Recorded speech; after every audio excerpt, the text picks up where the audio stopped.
Hello everyone. तो आज हम करेंगे चैप्टर 3 ऑफ क्लास 12 एनसीईआरटी। ये हमारा एनसीईआरटी सीरीज का पार्ट है। आपके बोर्ड्स आने वाले हैं और ये वीडियोस आपको बहुत हेल्प करेंगे आपके क्विक रिवीजन के लिए। मैं इसमें हाईलाइटेड पोर्शन पढ़ाऊंगी जिससे कि आपका टाइम वेस्ट ना हो और आपका चैप्टर भी पूरी तरीके से कवर हो जाए। आई एम मेकिंग श्योर कि आपका कोई भी इंपॉर्टेंट पॉइंट नहीं मिस होगा। तो चलिए शुरू करते हैं। चैप्टर का नाम है किनशिप कास्ट एंड क्लास। इससे पहले हमने जो चैप्टर किया इसमें हमने महाजनपदास के बारे में पढ़ा था, ठीक है। तो अब हम उसके बाद का पढ़ेंगे। We will be covering 600 BCE to 600 CE century का। तो आगे बढ़ते हैं। तो इस पीरियड के बीच में यानी कि 600 बीसी से 600 सीई के बीच में महाभारत को कंपोज किया गया था, ठीक है। महाभारत क्या है? महाभारत आपको पता होगा कि एक बहुत बड़ा एपिक है जिसमें 1 लाख से भी ज्यादा वर्सेस हैं यानी कि श्लोक है। और उसमें सोसाइटी के बारे में बहुत ही विस्तार से बहुत ही डिटेल्ड मैनर में बताया गया है। सोशल कैटेगरीज के रेंज बताई गई है, सिचुएशंस बताई गई हैं। ये करीब 1000 साल तक इसे कंपोज किया गया था। 1000 साल का जो पीरियड है ये इसमें इसको डाला गया था, ठीक है। सेंट्रल स्टोरी क्या है? आपको महाभारत के बारे में आई एम अज्यूमिंग कि पता होगा, ये सबको पता होता है। तो the central story is about two warring cousin. दो कजन्स के ग्रुप थे, ठीक है। पहले कौन थे? पांडवास थे, ठीक है। और दूसरे कौन थे? जो धृतराष्ट्र के पुत्र थे, उनके जो बेटे थे यानी कि जो 100 उनके बेटे थे। तो इन दोनों के बीच में युद्ध हुआ था। पांडवास कितने थे? 5 थे, ठीक है। बाकी इनके युद्ध के बारे में तो लिखा ही हुआ है, आपको पता होगा पांडवास की जीत हुई थी। उसके अलावा इसमें नॉर्म्स ऑफ बिहेवियर भी लिखे गए हैं अबाउट सोशल ग्रुप्स। महाभारत जिस टाइम पे कंपोज की गई और महाभारत जिस टाइम पर हुई उस टाइम पे सोशल डिफरेंशिएशंस काफी ज्यादा प्रोमिनेंट थे, ठीक है। उसमें प्रॉपर कास्ट सिस्टम होता था कि कौन सी कास्ट ऊपर आती है कौन सी नीचे आती है। कास्ट सिस्टम काफी प्रिविलेंट था। तो इसके बारे में भी मेंशन महाभारत में किया गया है। So that was the introduction. अब महाभारत को थोड़ा सा डिटेल में पढ़ते हैं। 1919 में आपको ये नाम याद रखना है, ये डायरेक्टली आपसे पूछा जा सकता है और इम्पोर्टेंट भी है, ठीक है। 1919 में एक संस्कृतिस्ट थे जिनका नाम था वी एस सुखथंकर। वी एस सुखथंकर ने एक टीम बनाई जिसमें कि उनको कहा गया कि आप महाभारत को क्रिटिकली एनालाइज करो, ठीक है। इसका मतलब क्या था कि उनको संस्कृत मैन्युस्क्रिप्ट्स जो थे टेक्स्ट के उनको कलेक्ट करना था from different parts of the country. जो महाभारत है वो आपके पूरे इंडियन सब कॉन्टिनेंट में बेसिकली लिखी गई है, ठीक है। तो different parts of the country से लाना है मैन्युस्क्रिप्ट्स को और उन्हें इकट्ठा करना है। तो उन्होंने क्या किया कि दे सेलेक्टेड वर्सेस, उन्होंने वर्सेस को इकट्ठा करना शुरू किया और जो सबसे ज्यादा कॉमन थे उन्हें सेवरल वॉल्यूम्स में पब्लिश कर दिया। तो उन्होंने करीब 13,000 पेजेस की एक बुक बनाई जिसको कंप्लीट करने में 47 इयर्स लगे। तो इससे ना दो चीजें समझ आई। पहली चीज क्या समझ आई कि जो कॉमन एलिमेंट्स है ये संस्कृत लैंग्वेज में है, ठीक है। और ये भी समझ आया कि रीजनल वेरिएशंस देखने के लिए हमें मिलते हैं। क्लियर हुआ? In the ways in which the text had been transmitted over the century, ये जो टेक्स्ट है ये from one place to another transmit हुआ है। क्यों? तो किसी ने क्या किया? अपना वर्जन बनाया, किसी ने अपना वर्जन बनाया। तो इस वजह से क्या होता है हमें सेवरल रीजनल वेरिएशंस देखने के लिए मिलते हैं। आपको नॉर्थ में कुछ और मिल सकता है, वेस्ट में कुछ और मिल सकता है, ईस्ट में कुछ और मिल सकता है। क्लियर हुआ? तो ये दो कंक्लूजन्स थे जो कि इस टीम वर्क के बाद निकले थे। तो उसके बाद 13,000 पेजेस की बुक बनाई गई और इनमें इन वेरिएशंस को डाल दिया गया। तो अब ये वेरिएशंस क्यों है? These variations are reflective of the complex processes that shaped early and social histories. इसका मतलब ये है कि देखिए दो टाइप, हमेशा हर सोसाइटी में ना दो टाइप के ग्रुप्स होते हैं। एक होते हैं डोमिनेंट, एक होते हैं रेजिलिएंट लोकल आइडियाज। इसका मतलब क्या? डोमिनेंट ट्रेडिशंस जो कि जनरेशन से चलते आ रहे हैं, ठीक है। जैसे कि जो ब्राह्मण्स हैं, तो ब्राह्मण्स क्या करते हैं? ब्राह्मण्स ही जो एजुकेशन होते हैं, नॉलेज होते हैं, उसे आगे ले जाते हैं और लोगों तक पहुंचाते हैं, ठीक है। फिर क्या करते हैं कि लोग अपने वर्जन से, अपने तरीके से उस नॉलेज को अडेप्ट करते हैं जिसकी वजह से क्या होता है? रीजनल वेरिएशन क्रिएट हो जाता है, ठीक है। रीजनल वेरिएशंस क्रिएट हो जाते हैं। सो इनके बीच में क्या होता है? लोगों के बीच में कंटिन्यूअस डायलॉग चलता रहता है। किसी ने इससे कुछ बोला, इससे कुछ बोला, फिर इसने किसी और को जाके कुछ बोला। तो इससे क्या होता है? कंटिन्यूअस डायलॉग चलता रहता है विच लीड्स टू वेरिएशन। इसी वजह से हमें ये डिफरेंस देखने के लिए मिला है। I hope that is clear to you. तो ये जो वेरिएशंस है ये यही दिखाते हैं, ये रिफ्लेक्टिव यानी कि ये शो करते हैं कि there were dialogues between dominant traditions जो कि चलते आ रहे हैं and the resilient local ideas. And practices, ठीक है। हमेशा एक लोकल प्रैक्टिस होती है, एक डोमिनेंट प्रैक्टिस होती है, ठीक है। उनके बीच में जो भी डायलॉग्स होते हैं उसके वजह से वेरिएशंस क्रिएट होते हैं। So I hope this that is clear to you now. Our understanding of this process is derived primarily from text written in Sanskrit by or and for Brahmins। तो ये जो प्रोसेस है, ठीक है, इसको संस्कृत में लिखा गया, ब्राह्मण्स के द्वारा लिखा गया या फिर ब्राह्मण्स के लिए लिखा गया। फिर स्कॉलर्स ने इनको पढ़ना शुरू किया, इन्होंने पाली, प्राकृत, तमिल, इन सभी लैंग्वेजेस में इनको पढ़ा और इनसे पता चला कि ये जो आइडियाज हैं संस्कृत टेक्स्ट में है, ठीक है। And were on the whole recognised as authoritative, यानी कि सबसे ज्यादा जो टेक्स्ट आपको मिलेंगे वो आपको संस्कृत लैंग्वेज में मिलेंगे। इसका मतलब क्या है कि ज्यादातर जो वर्सेस हैं ये किन्होंने कंपोज किए, ब्राह्मण्स ने कंपोज किए, क्योंकि ब्राह्मण्स की जो प्राइमरी लैंग्वेज होती है, ठीक है, आज भी आप देखेंगे इनकी जो प्राइमरी लैंग्वेज होती है वो कौन सी होती है, संस्कृत। अगर हमें सबसे ज्यादा वर्सेस संस्कृत में मिले हैं इसका मतलब इन्हें ब्राह्मण्स ने कंपोज किया है and Sanskrit was the authoritative language. Clear हुआ। और इनको टाइम टू टाइम क्वेश्चन भी किया गया है, रिजेक्ट भी किया गया है, तो इसीलिए हमें वेरिएशंस देखने के लिए मिले हैं, क्योंकि कंटिन्यूस डायलॉग होते हैं, लोग आपस में डिस्कस करते हैं, जो कि डिफरेंसेस भी क्रिएट करता है और जो ओरिजिनल टेक्स्ट होता है उसमें चेंजेस क्रिएट हो जाते हैं। आज भी आपने देखा होगा कि लोग बहुत क्वेश्चन करते हैं, इन चीजों को सवाल उठते हैं, ह्यूमन माइंड है, क्वेश्चंस का आना बहुत ही ऑब्वियस सी बात है, ठीक है। आगे बढ़ते हैं। अब थोड़ा सा जानते हैं कि क्या था उस टाइम पे। हमने पढ़ा कि महाभारत में सोसाइटी के बारे में बहुत डिटेल्ड मैनर में बताया गया, जैसे कि मैंने आपको शुरू में ही बताया, ठीक है। इसमें सोशल कैटेगरीज का मेंशन किया गया है। तो आखिर कैसी थी सोसाइटी और कैसे फैमिलीज वर्क करती थी, ये बहुत ही इंटरेस्टिंग टॉपिक है और आज के समय में भी आपको ये प्रिविलेंट मिलेगा, आप देख पाएंगे इसको अपने आसपास, ठीक है। So kinship and marriage, kinship का मतलब क्या होता है, फैमिली। क्लियर हो गया, family in simple terms. So not all families are identical, उनके अलग अलग बेसिकली नंबर ऑफ मेंबर्स अलग होते थे, ठीक है। किसी में 5 हैं, किसी में 6 हैं। अब ये तो मैं बहुत ही कम बता रही हूँ, पहले तो बहुत बड़ी बड़ी फैमिलीज होती थी, 15 से 25 लोग होते थे, क्लियर, जॉइंट फैमिलीज होती थी। Often people belonging to same family share food and another, जो भी सेम फैमिली को बिलोंग करते थे वो एक साथ खाना खाते थे और वो फूड वगैरह शेयर करते थे, रिसोर्सेज शेयर करते थे, रहना, काम करना, और वो जो रिचुअल्स होते थे उन्हें भी एक साथ परफॉर्म करते थे। क्लियर हो गया। फैमिलीज क्या होती है, families are usually parts of larger networks of people, जिनको किन फॉक बोलते हैं, ठीक है। सिंपल सी चीज है, देखिए एक सोसाइटी है, तो ये जो सोसाइटी होती है इसमें ज्यादा मेंबर्स होंगे, ये बड़ी होती है, ठीक है। फिर इसके अंदर फैमिलीज होती है, मेरी फैमिली, आपकी फैमिली, ये एक सोसाइटी का हिस्सा है, ठीक है। जैसे इंडिया है, इससे भी बड़ा क्या है, इंडिया। तो इंडिया में मान लेते हैं एक स्टेट है उत्तर प्रदेश, उत्तर प्रदेश में फिर ये सारी फैमिलीज हैं, ठीक है। तो ये जो लार्जर पार्ट होता है ना, इसको बोलते हैं किनफॉक, इसको बोलते हैं किनफॉक। क्लियर हो गया। सो किनफॉक का हिस्सा होती है फैमिलीज, क्लियर हो गया। और जो फैमिलियल टाइज होते हैं उनको बोलते हैं नेचुरल या बेस्ड ऑन ब्लड। ये आपको पता ही होगा कि जो फैमिलीज में लोग रहते हैं वो ब्लड रिलेशन के साथ बंधे होते हैं, ठीक है। कुछ सोसाइटीज होती हैं जो कजिन्स को भी ब्लड रिलेशंस मानती हैं, लेकिन कुछ सोसाइटीज ऐसी भी होती हैं जो नहीं भी मानती हैं। अब आपको ये सारे टर्म्स ना काफी फेमिलियर लग रहे होंगे, आपको लग रहा होगा कि ये सब तो होता ही है आज के टाइम पर भी। तो एग्जैक्टली दैट्स द पॉइंट, आज की जो सोसाइटी है इसका मेंशन महाभारत में किया गया है, इसीलिए इस एपिक को काफी प्रिविलेंट माना जाता है, क्योंकि ये आज के टाइम पे प्रिविलेंट है, इसीलिए इसको माना जाता है कि रीजनेबल है, ठीक है। तो उसके बाद हिस्टोरियंस ने इन फैमिलीज को पढ़ा, इनका जो भी फैमिली का किनशिप यानी कि जो रिलेशंस होते हैं आपकी फैमिली में, उन सबको पढ़ा, स्टडी किया।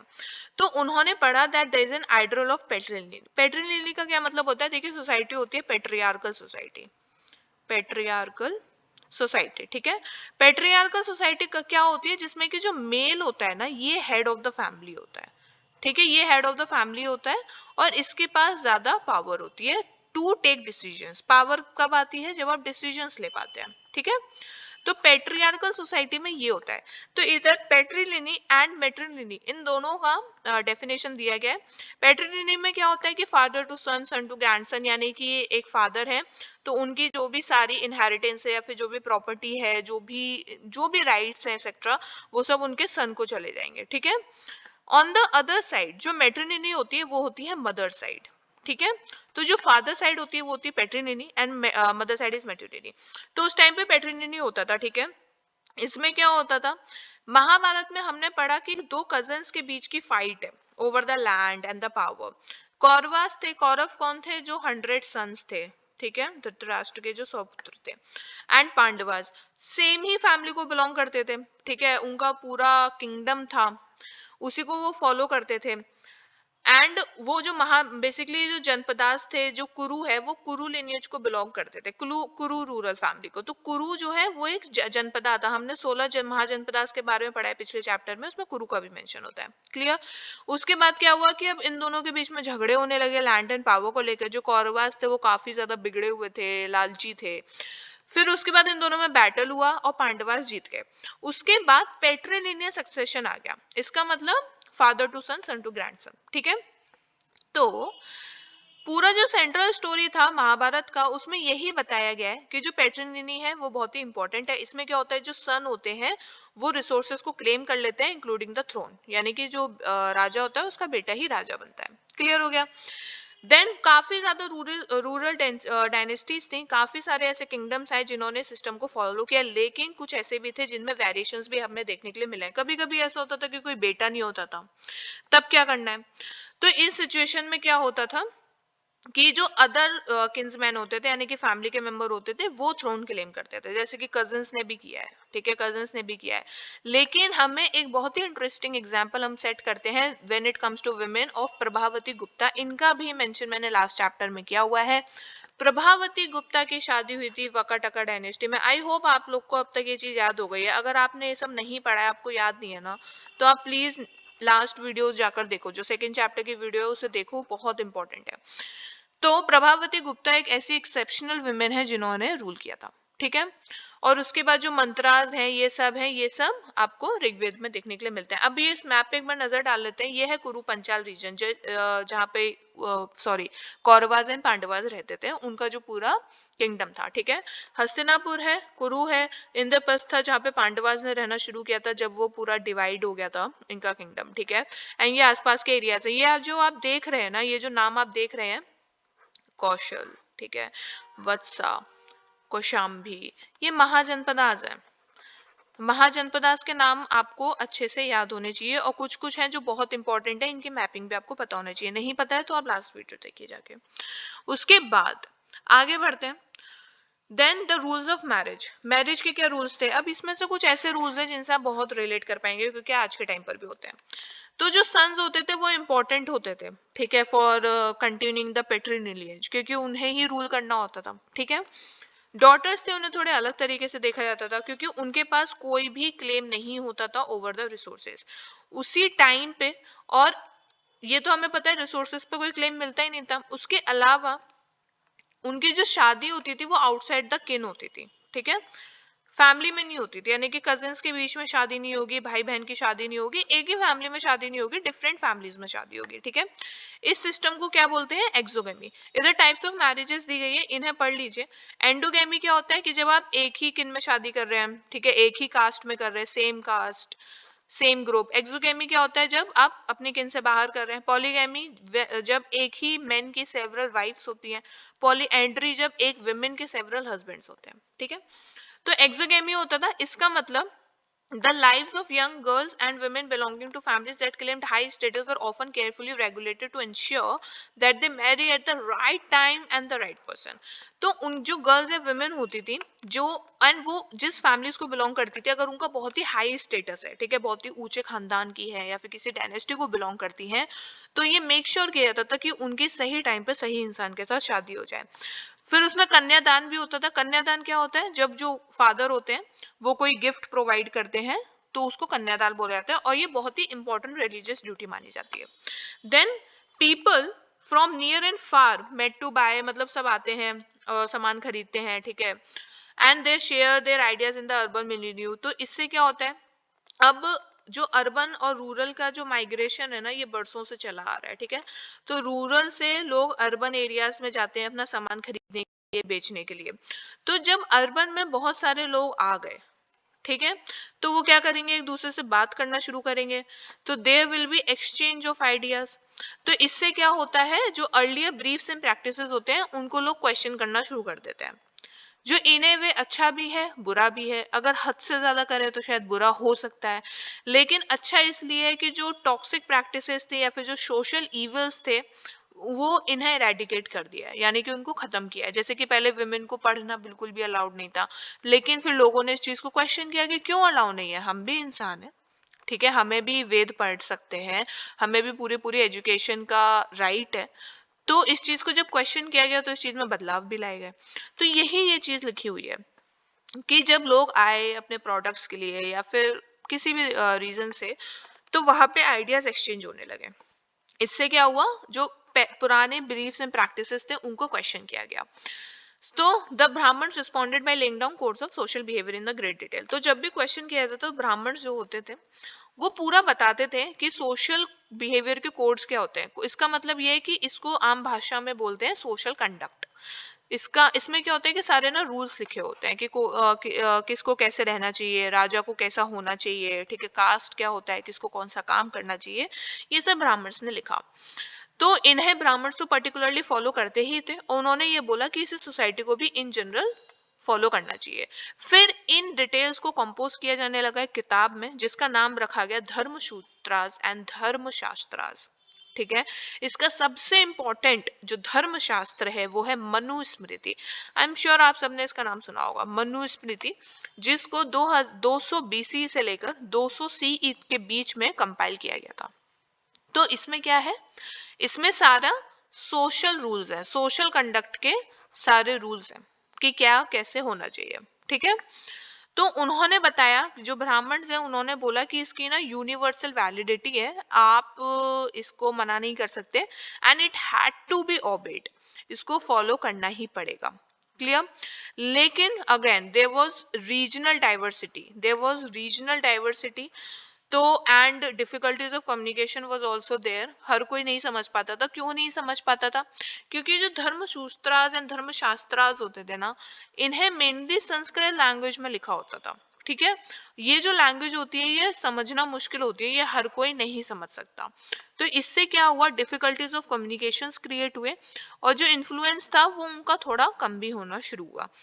धर्मसूत्रास और धर्मशास्त्रास में 8 तरह की शादियों का मेंशन किया गया है, जिसमें कि पहली जो 4 है उन्हें अच्छा बताया है, और जो बाकी की है उन्हें नॉट एक्सेप्टेबल बताया है। जो मेंशन है ये आप इधर एक बार देख सकते हैं। उसके बाद आते हैं गोत्रा ऑफ वुमेन, यानी कि किस गोत्र में उनकी शादी हो सकती है। एक ब्राह्मणिकल प्रैक्टिस है जो कि 1000 बीसी के बाद से होना शुरू हुई थी। इसमें उन्होंने क्या किया कि उन्होंने लोगों को गोत्र में क्लासिफाई करना शुरू कर दिया, ठीक है। कास्ट तो होता ही था, उसके अलावा अब गोत्र में भी क्लासिफिकेशंस होने लगे जो कि ब्राह्मण्स ने किया, और इनका मेंशन बुक्स में भी किया गया जैसे कि धर्मशास्त्रों में, ठीक है। हर एक गोत्र का नाम एक वैदिक सीर के ऊपर रखा जाता था, यानी कि जो साधु संत होते थे, कोई भी ऐसे वैदिक संत हैं जिन्होंने उस गोत्र की शुरुआत की है, तो उसी के ऊपर वो गोत्र का नाम रख दिया जाता था। क्लियर हुआ, जो भी उनके डिसेंडेंट्स होते थे। तो 2 रूल्स थे गोत्र के बारे में। पहला तो ये था कि शादी के बाद जो विमेन होती हैं वो अपने फादर का गोत्र गिव अप कर देती हैं और अपने हस्बैंड का ले लेती हैं। सेकंड था कि एक ही गोत्र के लोग शादी नहीं कर सकते। क्लियर हो गया। तो ये आज भी होता है, इसी का मेंशन पहले भी किया गया। सो बेसिकली अब गोत्र के बारे में जो हमें कैसे पता चलेगा कि क्या नाम है गोत्र का, तो these names are available for powerful ruling lineages, ठीक है। जैसे कि सतावानास है, सतावानास ने कहाँ रूल किया था ये आपको पता होना चाहिए। सतावानास ने वेस्टर्न इंडिया और डेक्कन में रूल किया था। तो उनके भी गोत्र हम कैसे पता लगाते हैं कि वो सतावाना डायनेस्टी को बिलोंग करते थे। क्लियर हो गया। इसके भी काफी एविडेंसेस मिले हैं। लेकिन सतावाना डायनेस्टी में क्या खासियत थी, सतावानास का इधर अचानक से मेंशन क्यों आया। सतावानास में ये खासियत थी कि उन्होंने अपनी मदर साइड का गोत्र अडॉप्ट किया था। मदर साइड का जनरली क्या होता है कि लोग फादर साइड का करते हैं, ठीक है। जैसे कि मैं, मेरे पापा का गोत्र है, तो लेकिन जो सतावानास है उन्होंने मदर साइड किया था। उन्होंने अपने नाम के आगे वो गौतमी पुत्र लगाते थे। आप देखिए यहाँ पे कोई भी है, राजा राजा राजा तो कॉमन है क्योंकि वो किंग्स थे। इसके अलावा ये इनके नाम है, श्री शतकर्णी, श्री पुलुमई, श्री याना सातकानी, श्री सकसेना, ये सब इनके नेम है। और यहाँ पे आप देखिए गौतमी पुत्र, गौतमी उनकी मदर का नाम था, तो इसलिए उन्होंने अपने नाम से पहले गौतमी पुत्र लगाया। वशिष्ठी पुत्र, गौतमी पुत्र, मधारी पुत्र, वशिष्ठी पुत्र, ठीक है। तो उन्होंने अपने मदर का नेम अडॉप्ट किया था। So that was quite different, ऐसा जनरली क्योंकि होता नहीं था। मेट्रोनाइमिक्स क्या होता है, जब आप अपनी मदर का नाम लेते हैं, ठीक है, और इसका मेंशन बृहदारण्यक उपनिषद में किया गया है, उसमें इसका मेंशन किया गया है। कुछ ऐसे सतावाहन रूलर्स थे जो कि पॉलीगाइनोस थे। पॉलीगाइनोस का मतलब क्या होता है, जिनकी एक से ज्यादा बीवियां होती थी, ठीक है। An examination of the names of women who married Satavahana rulers indicate that many of them had names derived from Gotras such as Gautami and Vasishtha. ठीक है, गौतमी एंड वशिष्ठा का उनका गो जो नेम्स होते थे, हमने भी पढ़ा गौतमी पुत्र वशिष्ठ पुत्र, ठीक है, उनसे उनका गोत्र भी डिराइव होता था। वो अपने फादर के गोत्रास भी अडॉप्ट करते थे। वो अपनी मदर का उन्होंने नेम अडॉप्ट किया, फादर का उन्होंने गोत्र अडॉप्ट किया, लेकिन मदर का नेम अडॉप्ट करना भी एक एक्सेप्शंस में काउंट होता है। देन तो उन्होंने क्या किया, जो सतावाहन रूलर्स की तरफ से जब कोई शादी करके अपने हस्बैंड के जाता था, तो वो क्या करती थी कि वो अपना जो नाम होता था वो वैसा का वैसा ही रखती थी, वो हस्बैंड का गोत्र अडॉप्ट नहीं करती थी, जो कि उन्हें करना चाहिए था according to the Brahmanical rules, but उन्होंने नहीं किया था, तो that comes under the exception. This is very very important, clear. Then this ran counter to the ideal of exogamy recommended in the Brahmanical text, और ये exogamy के भी खिलाफ है। ब्राह्मणिकल टेक्स्ट में बोला गया कि आप एक ही फैमिली में शादी नहीं कर सकते, आप बाहर करोगे, लेकिन वो नहीं करती थी, वो सेम गोत्र में शादी करती थी, जो कि एक्सोगेमी के खिलाफ था। एंडोगेमी प्रैक्टिस किया। सो एंडोगेमी में क्या होता था कि ये एंडोगेमी जो मैरिजेस होती थी, ये इंश्योर करती थी क्लोज निट कम्युनिटी को, ठीक है, क्योंकि एक ही फैमिली में शादी हो रही है तो लोग और ज्यादा मिलजुल कर रहेंगे। आपको पता होगा पहले क्या होता था ना, कि जो मैरिज अलायंसेस होते थे वो ज्यादा पॉलिटिकल इन नेचर होते थे, अपने किंगडम को बड़ा करने के लिए, अपने अलायंस को बड़ा करने के लिए, और ज्यादा पावरफुल बनने के लिए, क्लियर। अब इधर आता है बहुत ही अजीब सा क्वेश्चन लिखा है, वर मदर्स इंपॉर्टेंट। सो जो सतावाहनास थे वो मेट्रोनाइमिक्स से पहचाने जाते थे। मेट्रोनाइमिक्स मतलब वो अपनी मदर का नेम अडॉप्ट करते थे, ये हमने देख लिया। इसका मतलब है कि of course mothers were important, लेकिन जो सक्सेशन टू थ्रोन होता था, जो सिंहासन पे कौन बैठेगा, वो जनरली पेट्रीलिनियन ही होता था। अगर मैं इससे आपसे पूछूं कि इसका एक्सेप्शन क्या है, तो इसका एक्सेप्शन होगा प्रभावती गुप्ता, ठीक है। लेकिन जनरली जो सक्सेशन होते थे वो पेट्रीलिनियन होते थे। अब अगर हम सोशल डिफरेंसेस की बात करें, सोशल डिफरेंसेस बहुत ही एक इम्पॉर्टेंट टॉपिक है, जो कि जिसका मेंशन ब्राह्मणिकल टेक्स्ट में किया गया है। इसमें कास्ट के बेसिस पे, जिसको हम वर्णा सिस्टम बोलते हैं, उसमें इनको डिफरेंशिएट किया जाता है। वर्णा सिस्टम, कितने वर्णास होते हैं, 4 वर्णा होते हैं, 1 2 3 4, ब्राह्मण क्षत्रिय वैश्य शूद्रास, ठीक है। तो इन्हीं का मेंशन इसमें किया गया है। इनका जो क्लासिफिकेशन होता था वो according to the right occupation होता था, कि कौन सी कास्ट को कौन सा काम करना चाहिए, क्लियर हो गया। धर्मशास्त्र में, धर्मसूत्रास में रूल्स लिखे गए हैं कि किसी भी ग्रुप का आइडियल ऑक्यूपेशन क्या होना चाहिए, यानी कि वर्णास का आइडियल ऑक्यूपेशन क्या होना चाहिए। इधर आप देख सकते हैं 4 कास्ट है, ब्राह्मण्स, क्षत्रियास, वैश्यास एंड शूद्रास। ब्राह्मण से उम्मीद की जाती थी, उनका काम क्या होता था कि वो वेदास को पढ़े और पढ़ाएं, सेक्रीफाइसेस करें, सेक्रीफाइसेस करवाएं, लोगों को गिफ्ट दें और लें। क्षत्रिय का काम क्या होता था कि वो युद्ध करे, लोगों को प्रोटेक्ट करे, जस्टिस प्रिवेल करे, वेदास पढ़े, सेक्रीफाइसेस करे और गिफ्ट्स दे, मेक गिफ्ट्स, ठीक है। फिर उसके बाद जो ये लास्ट 3 ऑक्यूपेशंस थे, लास्ट 3 ऑक्यूपेशंस का मतलब क्या है, वेदास को पढ़ना, सेक्रीफाइसेस करना और गिफ्ट्स देना, ये वैश्यास को होते थे। ऑल्सो ये जो वैश्यास होते थे, इनका होता था इनकम अर्न करना, यानी कि एग्रीकल्चर करो, पेस्टोरलिज्म करो और ट्रेड करो, पैसे कमाओ। शूद्रास जो होते थे वो क्या करते थे, इन सभी तीनों को सर्व करते थे, ठीक है। तो ये सारा mention on the basis of occupation, ये धर्मसूत्रास में लिखा हुआ है। उसके बाद अब जब इनको क्वेश्चन किया जाता था कि क्यों ऐसा क्यों करें, हम ऐसा ही क्यों करना चाहिए, क्यों एक शूद्र वेदास नहीं पढ़ सकता, तो इसको इन्फोर्स करने के लिए, यानी कि नॉर्म्स को सोसाइटी में स्थापित करने के लिए ब्राह्मण्स ने कुछ स्ट्रैटेजीज अपनाई थी, ठीक है। तो पहला क्या था, उन्होंने बोला था कि जो वर्णा ऑर्डर है, वर्णा ऑर्डर जो मैंने आपको बताया, ये जो 4 वर्णा सिस्टम है, ब्राह्मण क्षत्रिय वैश्य शूद्र, जिसको ही वर्णा ऑर्डर बोलता है, ठीक है।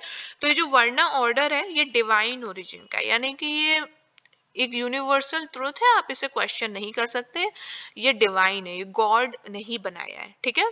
तो पहला तो ये बोलते थे कि डिवाइन ओरिजिन का है, इसलिए आपको फॉलो करना चाहिए। सेकंड था कि वो किंग्स को बोलते थे, उनको सलाह देते थे कि वो मेक श्योर करें, यानी कि किंग्स ये देखें कि हर कोई उनके राज्य में इसको फॉलो कर रहा है।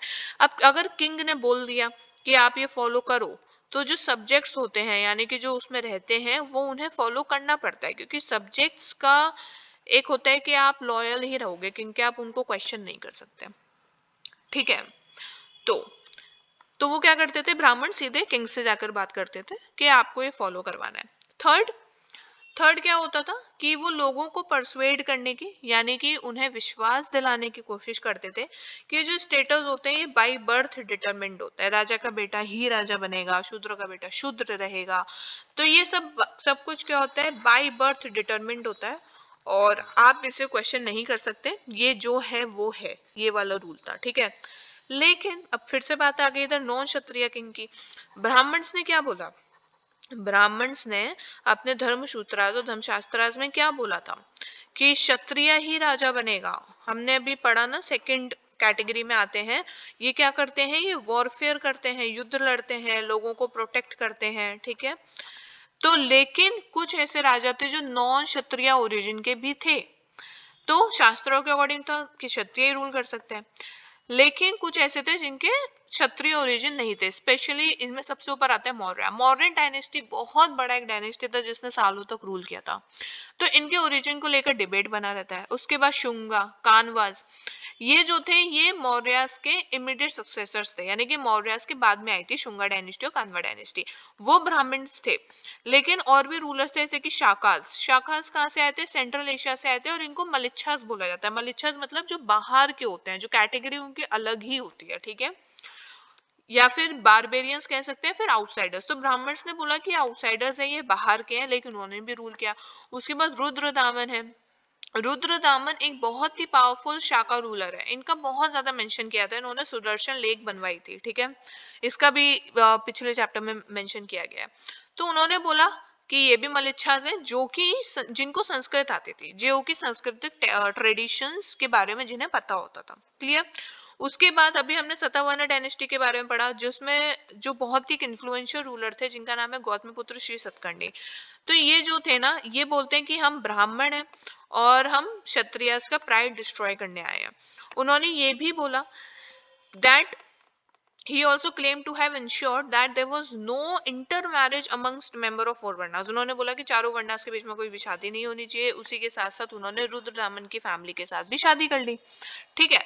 तो ये सारे आप जो पढ़ रहे हैं ना इस टाइम पे, ये क्या है, ये सब एक्सेप्शंस हैं। कुछ ऐसे राजा जो क्षत्रिय क्षत्रिय नहीं थे, एंड उसके अलावा एंडोगैमी भी प्रैक्टिस हुई, जबकि ब्राह्मणिकल टेक्स्ट में लिखा है कि एक्सोगैमी करो। क्लियर हो रहा है। Then integration within the framework of caste often seen a complicated process, ठीक है। तो अब ये जो भी कास्ट का सिस्टम था ना, ये से हमेशा बहुत ही कॉम्प्लिकेटेड प्रोसेस ही रहता है, ये आप एकदम से किस एकदम प्रॉपर आप कैटेगराइज नहीं कर सकते। सतावाना जो उन्होंने बोला ब्राह्मण है, लेकिन उन्होंने बहुत सालों तक रूल किया, उन्होंने एंडोगेमी किया, एक्सोगेमी की जगह, जैसे कि मैंने आपको बताया, क्लियर। देन उसके बाद जातीज एंड सोशल मोबिलिटी। अब जाति क्या होता है, तो ब्राह्मणिकल थ्योरी में जो जाति होती है, उन्होंने ब्राह्मणिकल थ्योरी में बोला है कि वर्ण की तरह जो जाति होती है वो भी बाय बर्थ होती है, ठीक है। लेकिन नंबर ऑफ वर्णास तो फिक्स है, 4 ही वर्ण है, हमें पता है। लेकिन जो जाति होती है उसका कोई भी रिस्ट्रिक्शन नहीं है, कितनी भी हो सकती है। जैसे कि निषाद है। निषाद कौन होते हैं, जो जंगल में रहते हैं, जंगल में काम करते हैं, उनका जंगल से ही सब कुछ है, ठीक है। तो वो एक खुद में एक जाति बना दी। उसके बाद गोल्ड स्मिथ स्वर्णकार हो गया, तो उसमें भी जाति बना दी। ये पूरी तरीके से वर्ण सिस्टम में फिट नहीं होते, तो उनको जाति बना दिया। तो फिर उसके बाद जो जाति जिनका भी कॉमन ऑक्यूपेशन होता था, जो भी एक तरीके का काम करते थे, उन्हें एक ग्रुप में डाल दिया जाता था, जिसको बोलते थे श्रेणीज या फिर गिल्ड्स। ये भी इंपॉर्टेंट है, आपसे डायरेक्टली पूछा जा सकता है, ठीक है। बहुत सारे ऐसे डॉक्यूमेंट्स मिले हैं जिनमें इन ग्रुप्स के बारे में मेंशन है। एक बहुत इंटरेस्टिंग मिला है मंडसौर मध्य प्रदेश में, जिसमें कि मेंशन किया हुआ है अबाउट द गिल्ड, यानी कि श्रेणी, यानी कि ग्रुप ऑफ मर्चेंट्स, ठीक है, ग्रुप ऑफ मर्चेंट्स। तो उनके बारे में मेंशन किया गया है। तो वो क्या करते थे, वो सिल्क वेवर्स होते थे। सिल्क को बूनते थे, ठीक है, जो कि गुजरात में रहते थे। फिर उसके बाद वो चले गए एमपी में, मंदसौर में, मध्य प्रदेश में, जिसको दशपुरा बोला जाता है। उस इस इंस्क्रिप्शन में क्या है, इस इंस्क्रिप्शन में ना सोशल प्रोसेसेस के बारे में बताया गया है। उसके बाद गिल्ड्स कैसे काम करते थे, उनका क्या नेचर होता था, उसके बारे में बताया गया है। कुछ मेंबर्स होते थे जो उनका ऑक्यूपेशन अडॉप्ट करते थे, कुछ होते थे जो नहीं करते थे, ठीक है। उसके बाद संस्कृत में ये जो मर्चेंट्स होते हैं इनको वणिक बोला जाता है, ये इंपॉर्टेंट है, ठीक है। एक ये बहुत ही इंपॉर्टेंट टेक्स्ट है जिसका नाम है मृच्छकटिका। ये लिखा है शूद्रका ने। इसमें उनके जो हीरो है चारु दत्ता, उनको ब्राह्मणिकल और सरथवा यानी कि मर्चेंट दोनों बताया गया है। अब बताइए आप इसको किस वर्णा में डालेंगे, नहीं पता ना, कॉम्प्लेक्स है प्रोसेस, इतना इजी नहीं होता। तो इसीलिए जातियां बनाई गई। इसमें इनका कोई भी मेंबर नहीं होता और जो वर्णा में नहीं हो पाते उनको जाति बना दिया जाता है। क्लियर हो गया। देन अगर अब एकदम चार वर्णास के बाद का देखते हैं कि क्या सीन है। So given the diversity of the sub continent, Indian सब कॉन्टिनेंट में देयर इज ह्यूज डाइवर्सिटी। इस सब बात से तो आप आई थिंक अग्री करेंगे, ठीक है। सो देवर बहुत सारी ऐसी पॉपुलेशंस थी जिन्हें ब्राह्मणिकल आइडियाज से कोई फर्क नहीं पड़ता था, they were not influenced by it. तो अब जो ब्राह्मणिकल आइडियाज को अडॉप्ट नहीं करते थे, एक्सेप्ट नहीं करते थे, क्वेश्चन करते थे ना, तो उन्हें बोल दिया जाता था ऑड, यानी कि अलग, अनसिविलाइज्ड, जिनमें कोई भी मैनर्स नहीं है, सभ्य नहीं है, और इवन एनिमल लाइक, उन्हें जानवरों की कैटेगरी में डाल दिया जाता था, ठीक है, जो कि ब्राह्मणिकल टेक्स्ट से आई वुड से उनको एक्सेप्ट नहीं करते थे, ठीक है, उनसे इन्फ्लुएंस नहीं होते थे। इसमें कौन आते थे, फॉरेस्ट ड्वेलर्स। फॉरेस्ट ड्वेलर जैसे कि निषाद, उन्हें उनसे बाहर रखा जाता था। वो क्या करते थे, वो हंटिंग एंड गैदरिंग करते हैं ऑफ कोर्स, क्योंकि जंगल से ही उनका सब कुछ है, ठीक है। तो जैसे कि एकलव्य, एकलव्य कौन थे, निषाद थे। उसके अलावा नोमेडिक पेस्टोरलिस्ट थे। नोमेडिक पेस्टोरलिस्ट कौन होते हैं, जो एक जगह से दूसरी जगह ट्रेवल करते रहते हैं। पहले समर्स में कहाँ जाएंगे, वो हिमालयाज में जाएंगे, पहाड़ों पे जाएंगे, लेकिन विंटर्स में तो रहना मुश्किल हो जाता है, बर्फबारी होने लगती है, तो वो नीचे आ जाते हैं, थोड़ा सा वो नॉर्थ के साइड आ जाते हैं, ठीक है। तो इस तरीके से क्या होता है कि वो ट्रेवल करते रहते हैं अपने कैटल्स के साथ, उनको नोमेडिक पेस्टोरलिस्ट बोलते हैं। ये टर्म बहुत बार यूज हुआ है, आपको पता होना चाहिए इसका मतलब। तो उन्हें सेटल्ड एग्रीकल्चरलिस्ट के कैटेगरी में तो आप नहीं डाल सकते, क्योंकि वो सेटल है ही नहीं। ऑल्सो जो नॉन संस्कृतिक लैंग्वेज बोलते थे, ठीक है, जो संस्कृत नहीं बोलते थे, उनको मलिच्छास बोला जाता था, कि वो मलिच्छ हैं, और उनको थोड़ी नीची नजरों से देखा जाता था। तो आप देख सकते हैं कि जो ब्राह्मणिकल टेक्स्ट है ना, ब्राह्मणिकल टेक्स्ट खुद में एक बहुत ही डोमिनेंट अथॉरिटी थे, काफी डोमिनेंट अथॉरिटी थे, जिन्हें विद टाइम क्वेश्चन किया गया, और इन क्वेश्चंस की वजह से ही क्या हुआ, पॉजिटिव चेंजेस आए। इस क्वेश्चन की वजह से पॉजिटिव चेंजेस आए, लोगों ने इसे क्वेश्चन करना शुरू किया। क्योंकि किसी को भी ऐसे कैटेगराइज कर देना, सोसाइटी से बाहर का समझ लेना, ये पूरी तरीके से गलत है। क्लियर हो गया। तो जिन्हें संस्कृत नहीं आती थी उन्हें नीची नजरों से देखा जाता था। और ये सारा जो भी हम रिलेशन पढ़ रहे हैं, सबका मेंशन महाभारत में है, किसी न किसी स्टोरी द्वारा, किसी न किसी डायलॉग द्वारा इसका मेंशन महाभारत में किया गया है। उसके बाद देखते हैं, अभी भी हम वही टॉपिक कंटिन्यू कर रहे हैं, beyond the four varnas. While the Brahmins considered some people being outside the system, they also developed a sharper social divide. Brahmans ने तो क्लियर बोल ही दिया था, जो भी ब्राह्मणिकल टेक्स्ट थे, ब्राह्मणास थे, उन्होंने क्लियर बोल दिया था कि सिस्टम से बाहर कौन आते हैं, कौन आते हैं सिस्टम से बाहर, जो कि ब्राह्मणिकल टेक्स्ट से इन्फ्लुएंस नहीं होते, जो कि संस्कृत लैंग्वेज नहीं बोलते, ठीक है, जो क्वेश्चन करते हैं, ये सब आपके बाहर आते हैं। क्लियर हो गया। फॉर एग्जाम्पल निषाद, निषाद हो गए, या फिर नोमेडिक पेस्टोरलिस्ट हो गए, मलिच्छास हो गए, उनको ऐसे ऐसे टाइटल्स दिए जाते थे, ठीक है। ये सब बाहर आ रहे हैं। इसके अलावा उन्होंने एक और कैटेगरी बता दी, जिसको उन्होंने बोल दिया अनटचेबल। अनटचेबल का मतलब क्या होता है, अछूत, जिसे आप टच नहीं कर सकते, और जिन्हें अगर आप टच करेंगे तो आप पॉल्यूटेड हो जाएंगे। तो कुछ एक्टिविटीज होती थी, कुछ एक्टिविटीज होती थी जो की जाती थी, ठीक है, और जो बहुत ही सेक्रेड होती थी, प्योर मानी जाती थी, और ये एक्टिविटीज, ये जो अनटचेबल्स होते थे, ये जो कैटेगरी बनाई थी, इसमें जो लोग आते थे वो नहीं कर सकते थे, ठीक है।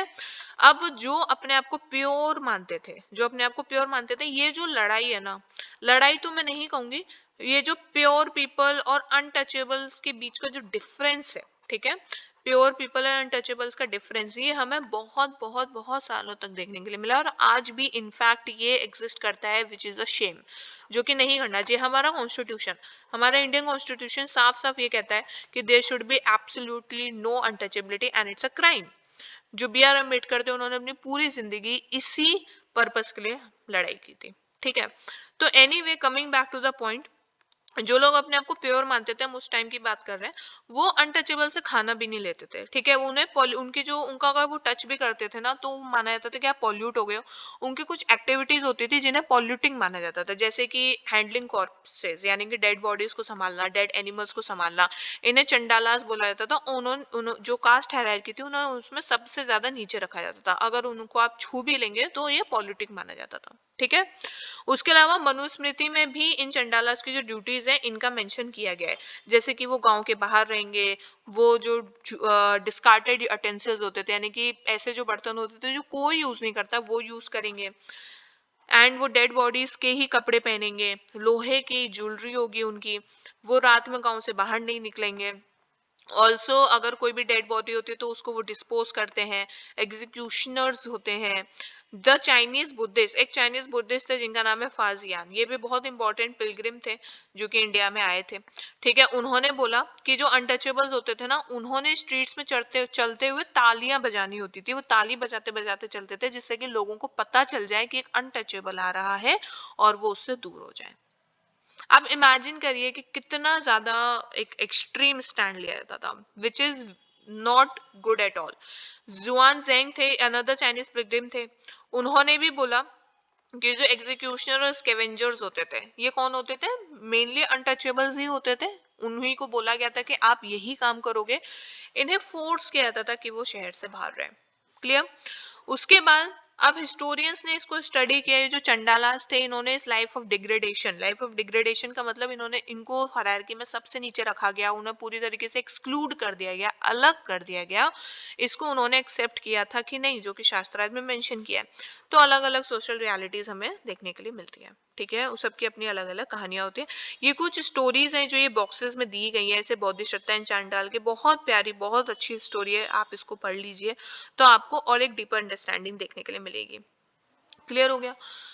तो that was all about the social categories. अब हम आते हैं बियॉन्ड बर्थ। अभी हमने पढ़ा कि जो ब्राह्मण से उन्होंने बोला था कि ये भी जो भी है सोशल कैटेगराइजेशन है, ये बाय बर्थ डिसाइडेड होता है, ठीक है। इसमें हम कुछ नहीं करते, ये डिवाइन ओरिजिन की होती है। ये सारी ये क्या होती है? डिवाइन ओरिजिन की होती है।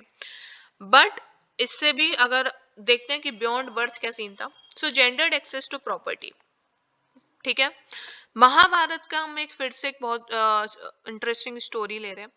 महाभारत राइवलरी थी कौरव और पांडवास की। एक बार क्या हुआ, दुर्योधन ने युधिष्ठिर को बुलाया गेम ऑफ डाइस खेलने के लिए। ये आप सबने ये कहानी डेफिनेटली सुनी होगी। इसमें क्या हुआ, युधिष्ठिर सब कुछ हार गए। जो दुर्योधन के मामा थे, दुर्योधन के मामा जिनका नाम था शकुनी, वो बहुत ही दिमाग के तेज थे। उन्होंने इस गेम में चीटिंग की। उन्होंने अपने अकॉर्डिंग डाइस को कंट्रोल किया, जो वो नंबर चाहते थे वही नंबर डाइस पे आ जाता था। तो इसके वजह से क्या हुआ, युधिष्ठिर हार गए। उन्होंने अपना सब कुछ दांव पे लगा दिया, द्रौपदी अपनी वाइफ को भी लगा दिया और वो उनको भी हार गए, ठीक है। उनका आर्मी, ट्रेजरी, किंगडम एक्सेट्रा सब कुछ खत्म हो गया।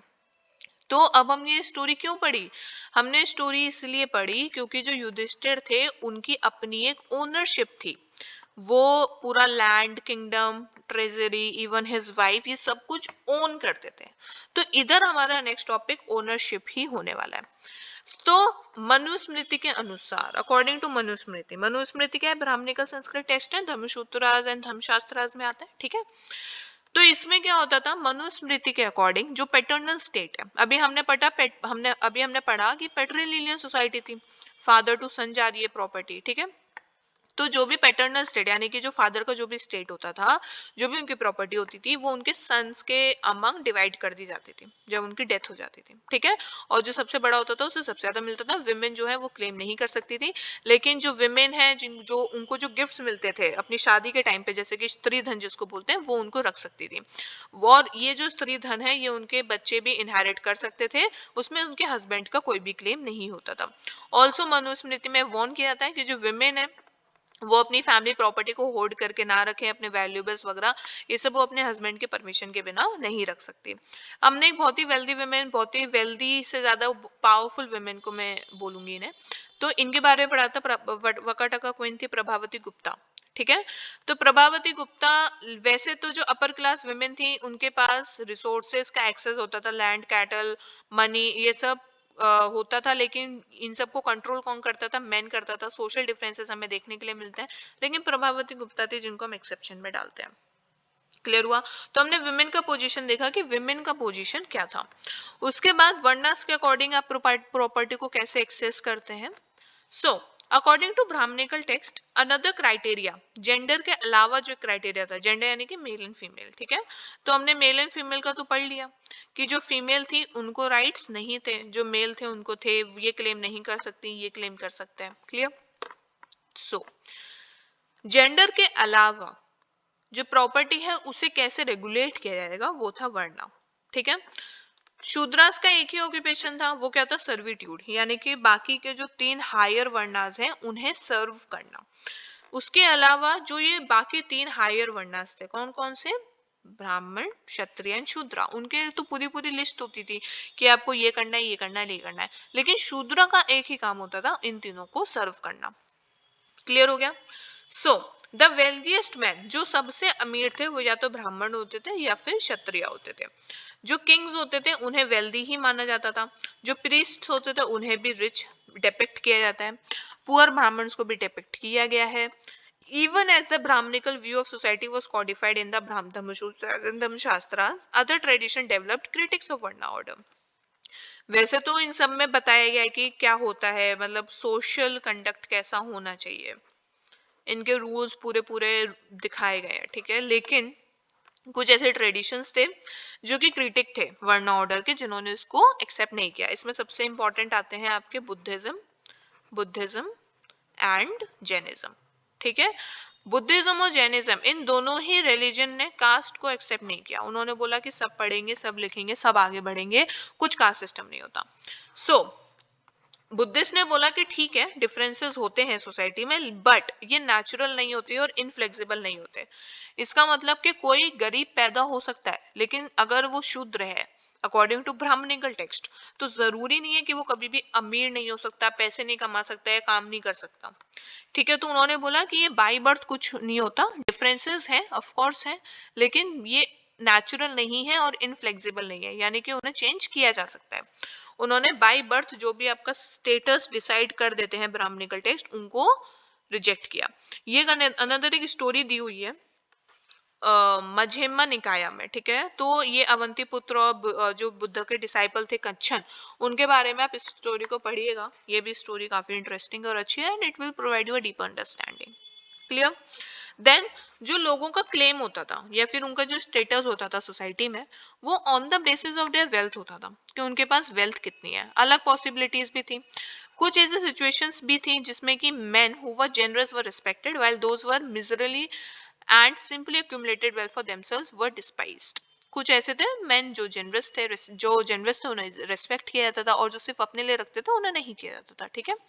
उसके अलावा एंशियंट तमिलाकम की अगर हम बात करें, हमने इसका भी मेंशन लास्ट चैप्टर में किया हुआ है। एंशियंट तमिलाकम में पूरा जो एरिया था, इसमें चोला चेरा पांड्यास ने रूल किया था।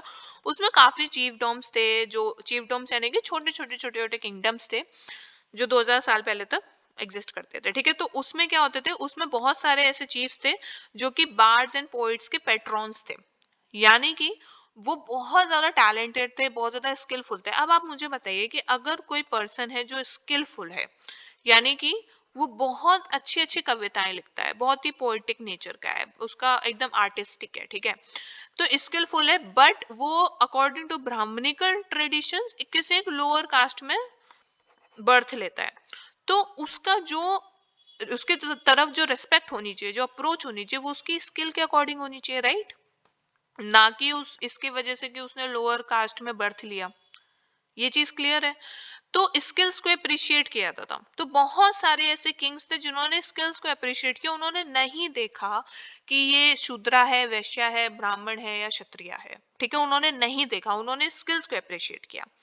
तो यही चीज समझाने के लिए इधर इस चीज का मेंशन किया गया है कि बहुत सारे ऐसे चीफ्स थे जो कि बार्ड्स एंड पोइट्स को पेट्रोनाइज करते थे, उन्हें जगह देते थे अपने कोर्ट में, ठीक है। बहुत सारी पोइम्स हैं जो कि तमिल संगम में लिखी हुई हैं, एंथोलॉजीज में लिखी हुई है। एंथोलॉजीज क्या होते हैं, बहुत सारी हम छोटी छोटी कहानियां डालते हैं किसी एक बुक में, ठीक है। तो इसमें इन सोशल एंड इकोनॉमिक रिलेशनशिप्स को मेंशन किया गया है और रिसोर्सेज के बारे में बताया गया है, रिच एंड पुअर, इन सब का मेंशन किया हुआ है, ठीक है। तो there are of course several several evidences. तो अब क्या है कि अगर हम इन सोशल डिफरेंसेस की बात करें, ठीक है, तो एक सोशल कॉन्ट्रैक्ट मैं आपको एकदम चैप्टर के शुरू से बताती आ रही हूँ कि सोशल पूरा ये जो हम बात कर रहे हैं ना, पूरा सोशल मोड ऑफ कंडक्ट को बेसिकली रिकॉग्नाइज करता है, ठीक है। Social mode of conduct, social mode of conduct क्या होता है, जिसमें आपने सारे रूल्स एंड रेगुलेशंस लिख दिए, पूरी एक बता दिया कि ऐसे ऐसे होना चाहिए। तो अब सोशल कॉन्ट्रैक्ट की बात करते हैं। तो सुत्त पिटाका है। सुत्त पिटाका क्या है, देखिए, जो बुद्धिस्ट हैं उन्होंने बोला कि बाय बर्थ ऐसा कोई भी डिफरेंसेस नहीं होते, ठीक है। ये चीज तो हमने देख ली, डिफरेंसेस होते हैं, लेकिन आप जन्म से नहीं बता सकते कि ये गरीब ही रहेंगे या ये काम नहीं कर सकते, एटसेट्रा, ठीक है।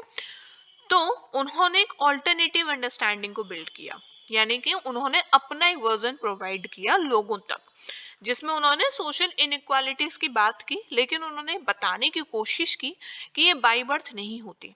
तो उन्होंने इन जो भी मिथ थे इससे जुड़े हुए या फिर जो भी रेगुलेशंस थे, इन सबको उन्होंने टेक्स्ट में लिखा, जिसको बोलते हैं सुत्त पिटाका। तो सुत्त पिटाका में ये बोला गया है कि ओरिजिनली जब एकदम हम शुरुआत की बात करते हैं, जब हमारी धरती का इवोल्यूशन शुरू हुआ था, जब लोगों का इवोल्यूशन शुरू हुआ था, उस टाइम पर ह्यूमन बींग्स पूरी तरीके से बॉडी फॉर्म्स उनकी इवॉल्व नहीं हुई थी, ठीक है, पूरी तरीके से इवॉल्व नहीं हुई थी। हमने आपने देखा होगा पहले एप्स थे, ठीक है, फिर वहां से इवोल्यूशन इवोल्यूशन होता गया और आज के टाइम पे जो होमोसेपियंस हैं ये बने, ठीक है। तो पूरी तरीके से बॉडीली फॉर्म्स इवॉल्व नहीं हुई थी, ना ही प्लांट्स पूरी तरीके से इवॉल्व हुए थे। फिर धीरे धीरे उन्होंने इवॉल्व होना शुरू किया। वो पहले आइडियलिक स्टेट ऑफ पीस में रहते थे, यानी कि वो नेचर के साथ रहते थे, जितना उनको जरूरत है उतना नेचर से ले लिया, बात खत्म। उनको ये ग्रीड नहीं होता था कि और चाहिए और चाहिए, ना ज्यादा एक्सप्लॉयटेशन होता था नेचर का, ठीक है। लेकिन धीरे धीरे धीरे धीरे क्या हुआ, जो ह्यूमन बींग्स हैं वो ग्रीडी होते गए, लालची होते गए, विंडिक्टिव एंड डिसीटफुल बनते गए, वो छल ये सब करने लगे, ठीक है। तो इससे क्या हुआ, इससे उन्होंने बताया कि what if we were to select a certain being who should be wrathful when indignation is right, who should censor that which would rightly be censored, and should banish him who deserves to be banished. We will give in return a proportion of the rice chosen by whole people. He will be known as Mahasammata or the Great Elect. यानी कि कोई एक ऐसा person जो बता सके कि क्या सही है क्या गलत है, उसे हम बोलेंगे महासम्मता, यानी कि द ग्रेट इलेक्ट। तो इसमें ये बताया जाता है। तो इस सुत्त पिटाका क्या कहने की कोशिश कर रहा है, जो इंस्टीट्यूशन ऑफ किंगशिप है, ठीक है, आपने किंगशिप यानी कि राजा महाराजा, आपने किसी एक को जो रूलर बिठाकर रखा हुआ है, ये सब कुछ ह्यूमन चॉइस पे डिपेंड करता है, टैक्सेस पे डिपेंड करता है, ठीक है, जो भी टैक्स जो किंग एक ले रहा है, ठीक है। तो बेसिकली ये ह्यूमन होते हैं, ये रिकॉग्नाइज करते हैं कि कौन से इकोनॉमिक रिलेशंस या सोशल रिलेशंस है जिन्हें रखना है और जिन्हें नहीं रखना है। क्लियर हुआ। तो सुत्त पिटाका में ओवरऑल यही बात की जा रही है कि बाई बर्थ कुछ नहीं होता, ये सब ह्यूमन चॉइसेस होती हैं जो कि किंगशिप को क्रिएट करती हैं। क्लियर हुआ। उसके बाद हिस्टोरियंस ने इन्हें कैसे पढ़ा, महाभारत को। Historians considered several elements when they analyse text. जब किसी भी टेक्स्ट को पढ़ना होता है तो बहुत सारे एलिमेंट्स को कंसिडर किया जाता है, ठीक है। आप ऑफ कोर्स आप पूरा एक टेस्ट कंपाइल कर रहे हैं जो कि आने वाला पूरा एक ह्यूमन जनरेशन स्टडी करेगा। तो इन्हें स्टडी करने के लिए टेक्स्ट को एनालाइज करना होता है, सेवरल एलिमेंट्स इकट्ठा करने होते हैं। तो उन्होंने प्राकृत, पाली, तमिल सब में इनको जो भी टेक्स्ट थे उनको एग्जामिन किया, लैंग्वेजेस को एग्जामिन किया जो कि ऑर्डिनरी पीपल यूज करते थे, संस्कृत को एग्जामिन किया, उन्होंने सभी टेक्स्ट को एग्जामिन किया और उन्होंने बोला कि ये जो ऑथर्स हैं वो क्या कहना चाह रहे हैं, ठीक है, जिन्होंने इस टेक्स्ट को लिखा है वो क्या कहना चाह रहे हैं। तो very often authors keep the interest of their audience in mind while composing their work. तो बहुत बार क्या होता है कि जो ऑथर्स होते हैं वो कुछ ऐसा अपने ऑडियंस को दिमाग में रखते हुए लिखते हैं। कोई भी एक ऑथर है, वो कोई भी बुक ऑडियंस को दिमाग में रखते हुए लिखेगा कि ऑडियंस क्या पढ़ना चाहती है और क्या जरूरी है, क्या पता होना चाहिए। ठीक है, उसके बाद वो एक अप्रोक्सीमेट डेट देने की कोशिश करते हैं जब इन टेक्स्ट का कंपाइलेशन किया गया था, और उस जगह के बारे में मेंशन करते हैं जहाँ पे इन्हें कंपोज किया गया था। अगर हम लैंग्वेज की बात करें, ठीक है, तो ऑफ कोर्स जो महाभारत है वो संस्कृत में लिखा हुआ है, ठीक है, लेकिन जो महाभारत संस्कृत में यूज हुई है वो वेदास से कई ज्यादा इजी है। वेदास में तो एकदम प्रॉपर संस्कृत है जिसे पढ़ना और समझना बहुत मुश्किल है, लेकिन जो महाभारत की संस्कृत है उसे पढ़ना थोड़ा सा इजी है। इसलिए क्या होता है कि आज के टाइम पर ना लोगों को महाभारत के बारे में पता है, क्योंकि वो महाभारत पढ़ सकते हैं। आप महाभारत पढ़िए, भगवत गीता आप पढ़िए, उसमें जो संस्कृत टेक्स्ट दिए हुए हैं वो पढ़ सकते हैं आप उसके हिंदी वर्जन को पढ़ना होगा ऑफकोर्स समझने के लिए, लेकिन संस्कृत भी आपको समझ आ जाएगी। ठीक है, तो हिस्टोरियंस ने क्या किया, महाभारत में जो टेक्स्ट दिया हुआ है उन्होंने दो कैटेगरीज में डिवाइड किया, narrative and didactic. Didactic very important. जो स्टोरीज वाला पार्ट है उसको बोला गया नैरेटिव, और जहां पे सोशल नॉर्म्स का मेंशन किया गया है, सोसाइटी कैसे होनी चाहिए एक्सेट्रा, वो उसको बोला गया डाइडेक्टिक। ठीक है, डाइडेक्टिक क्या होता है, जो इसका पर्पस होता है इंस्ट्रक्शन देना कि अगेन सोसाइटी कैसे होनी चाहिए, उसका ऑक्यूपेशन से आप काम करो, सोशल कैटेगरीज एक्सेट्रा। ठीक है, तो नैरेटिव और डायरेक्टिव में इन टेक्स्ट को ब्रॉडली कैटेगराइज किया गया है। तो जनरली हिस्टोरियंस बोलते हैं कि जो महाभारत है ये ड्रामेटिक और एक मूविंग स्टोरी है, और जो डायडेक्टिक पोर्शंस हैं यानी कि जो सोशल नॉर्म्स हैं उन्हें बाद में ऐड किया गया। एक स्टोरी है जो आपकी चलती जा रही है चलती जा रही है, और बीच बीच में आपने सोशल नॉर्म्स को ऐड किया लोगों को समझाने के लिए। ये कृष्ण है जो कि अर्जुन को उपदेश दे रहे हैं। बहुत important, the most important didactic section जो है पूरी भगवत गीता का, वो सॉरी महाभारत का, वो है भगवत गीता, जिसमें कि ये उपदेश बताया गया है जो कृष्ण जी ने अर्जुन को दिया गया था। अगर हम डेट्स की बात करें कि महाभारत, देखिए बहुत एक बड़ा सवाल है ये आज के टाइम पे। आज के टाइम पे बहुत बड़ा सवाल है कि महाभारत को कंपोज किसने किया। अलग अलग स्टोरीज हमें सुनने के लिए मिलती है, और कब किया गया। ठीक है, तो किसने लिखा Mahabharata, who wrote the text, इसके सेवरल आंसर्स हैं। तो द ओरिजिनल स्टोरी ऐसा कहा जाता है, ठीक है, तो ओरिजिनल स्टोरी है ये चैरियोटो बार्ड्स ने कंपोज की थी, जिनको बोलते हैं सुतास। तो सुतास कौन होते हैं, जब कोई भी क्षत्रिय कोई भी योद्धा युद्ध लड़ने जाते हैं तो वो एक चैरियोट में जाता है, एक रथ होता है ना उनका, तो उनको जो चलाते हैं उनको सुतास बोलते हैं। तो ऐसा कहा जाता है जो ओरिजिनल स्टोरी है ये उन्होंने सुतास ने लिखी, क्योंकि वो बैटल फील्ड में उन्होंने सब कुछ देखा है। ठीक है, देन इसको ओरली सर्कुलेट किया गया, मुंह से सुनाया गया और फिर लिखा गया, और उसके बाद जो 5th सेंचुरी बीसी में क्या हुआ, ब्राह्मण्स ने इसको जो भी ओरल टेक्स्ट थे उनको सबको लिखना शुरू कर दिया। ठीक है, उसके बाद I am sorry, am I missing something है या सो उस टाइम पे क्या होता था, ये जो चीफ डॉम्स होते थे जैसे कि कुरु हो गए, पांचाल हो गए, ठीक है, तो उन सब उन्हीं के अराउंड ये पूरी स्टोरी आपकी रिवॉल्व करती थी। ठीक है, देन अगर हम एक अनदर फेज की बात करें बिटवीन 200 बीसी टू 200 सीई, तो इस टाइम पर क्या होता था कि विष्णु जी की जो पूजा थी, ठीक है, वर्शिप ऑफ विष्णु, ये ग्रो कर रही थी। ठीक है, कृष्ण जो थे इंपॉर्टेंट फिगर बन चुके थे जिन्हें विष्णु से आइडेंटिफाई किया जाता है। लार्ज डायडेक्टिक सेक्शंस को मनुस्मृति में ऐड किया गया, 10,000 से ज्यादा श्लोक नए जोड़े गए, 1 लाख तक वो पहुंच गए। देन इन 1951 एंड 52 अगर हम उनकी बात करें कि कैसे हिस्टोरियंस ने इसको स्टडी किया, तो 51-52 में एक आर्कियोलॉजिस्ट थे जिनका नाम था बीबी लाल। बीबी लाल ने हस्तिनापुर नाम के एक विलेज को मेरठ में एक्सकेवेट किया था। ठीक है, उन्हें वहां पे कुछ एविडेंसेस मिले जहां पर युद्ध को लड़ा गया था। युद्ध को कहाँ लड़ा गया था, कुरुक्षेत्र में।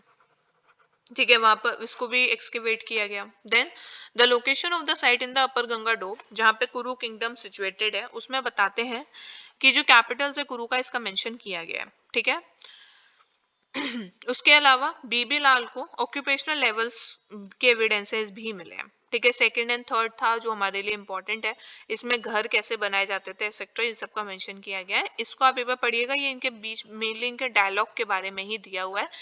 This is not that important, but हाँ कहाँ इसके विषय हुए थे ये आपको पता होना चाहिए। क्लियर, उसके बाद एक और एविडेंस मिला है, एक और एक एग्जाम्पल दिया गया है कि द्रौपदी की शादी हुई थी पांडवास के पास, जो कि एक पॉलीएंड्री का एग्जाम्पल है। पॉलीएंड्री में क्या होता है, जब एक वाइफ के सेवरल हस्बैंड्स होते हैं। द्रौपदी की शादी पांचों पांडवास के साथ हुई थी। ठीक है, तो अब जो ऑथर्स हैं वो इन्हें अपने अपने तरीके से एक्सप्लेन करने की कोशिश करते हैं। तो आप ये देख सकते हैं कि डिफरेंसेस हैं। पॉलीएंड्री जो थी वो उस टाइम पे हो सकता है कि प्रिविलेंट हो सकता है ना हो, इसके सेवरल एक्सप्लेनेशंस दिए गए हैं। क्लियर। और ऐसा कहा जाता है कि ये हिमालयन रीजन में प्रिविलेंट थी, क्योंकि उस टाइम पर क्या होता था कि जो लोग थे वो युद्ध लड़ने चले जाते थे, और युद्ध लड़ने कौन जाते हैं, मैन ही जाते थे। ठीक है, उस टाइम पे उनकी डेथ हो जाती थी, तो मैन की जो नंबर ऑफ मैन थे वो कम हो जाते थे, और विमेन जो थी वो ज्यादा होती थी, इसलिए पॉलीएंड्री होती थी। ठीक है, then over the centuries of course इसमें क्या हुआ कि जो महाभारत के जो वर्जन्स थे वो चेंज हुए। ठीक है, अब मैंने आपको शुरू में बताया कि जो लोग हैं वो मिलते हैं, बातें करते हैं, आइडियाज एक्सचेंज करते हैं, तो हमें कुछ चेंजेस भी देखने के लिए मिलते हैं। So versions of the epic were written in a variety of languages. People community इन सब के बीच में डायलॉग्स हुए, उसके वजह से चेंजेस है, तो इट इवॉल्व्ड ओवर टाइम। जो सेंट्रल स्टोरी है उसे कई अलग अलग तरीकों से सुनाया गया, एपिसोड्स को स्कल्पचर्स पेंटिंग में दिखाया गया। आपने देखा होगा इतने सारे जो भी मंदिर होते हैं उनमें महाभारत की पेंटिंग्स लगी होती हैं। बहुत सारे ऐसे टेक्स्ट हैं जिनमें महाभारत के बारे में बताया गया है। तो और अलग अलग प्लेस डांस इन सब से महाभारत को डिपिक्ट किया जाता है। ठीक है, उनका युद्ध दिखाया जाता है, डायलॉग्स दिखाए जाते हैं, टीवी सीरीज बनाई जाती हैं, शोज बनाए जाते हैं, मूवीज बनाई जाती हैं। ठीक है, महाभारत पूरा पूरा सीरीज बनाया गया है। तो कई तरीकों से उसे सुनाया गया है, लोगों तक पहुंचाया गया है अपने अपने तरीके से। ठीक है, तो ये स्टोरी है, आप इसको देख सकते हैं। बाकी जो भी इंपॉर्टेंट पोर्शन था वी हैव कवर्ड इट, इससे ज्यादा इस चैप्टर में कुछ भी नहीं है। आप इसे स्टोरी की तरह पढ़िए, कहानी की तरह पढ़िए। It is a very interesting topic. ये जो टाइमलाइन है इसमें कुछ इंपॉर्टेंट टर्म्स दिए हुए हैं। ठीक है, जैसे कि अष्टाध्याय, अष्टाध्याय किसने लिखी है, पनीनी ने लिखी है। आपको पता होना चाहिए अष्टाध्याय है क्या। It is a work on Sanskrit grammar. ठीक है, उसके बाद इस पीरियड के बीच में धर्मशास्त्रास को कंपाइल किया गया। इस पीरियड में रामायण एंड महाभारत लिखी गई, मनुस्मृति को कंपोज किया गया, चरक एंड सुश्रुत संहिताज लिखे गए, पुराणास को कंपाइल किया गया, भारत भरत ने नाट्य शास्त्र लिखा, ये भी आपको पता होना चाहिए, इंपॉर्टेंट है। उसके अलावा संस्कृत प्लेस जैसे कि कालिदास के कुछ वर्क्स एस्ट्रोनॉमी एंड मैथमेटिक्स के हैं आर्यभट्ट के द्वारा, एंड वराहमिरा के द्वारा, जैना के जो वर्क्स थे जैन कल्चर के, उनके कंपाइलेशंस किए गए। तो ये इंपॉर्टेंट टाइमलाइन है, आप इसको एक बार देखिए। आपको क्रोनोलॉजी पता होनी चाहिए कि कब क्या हुआ था।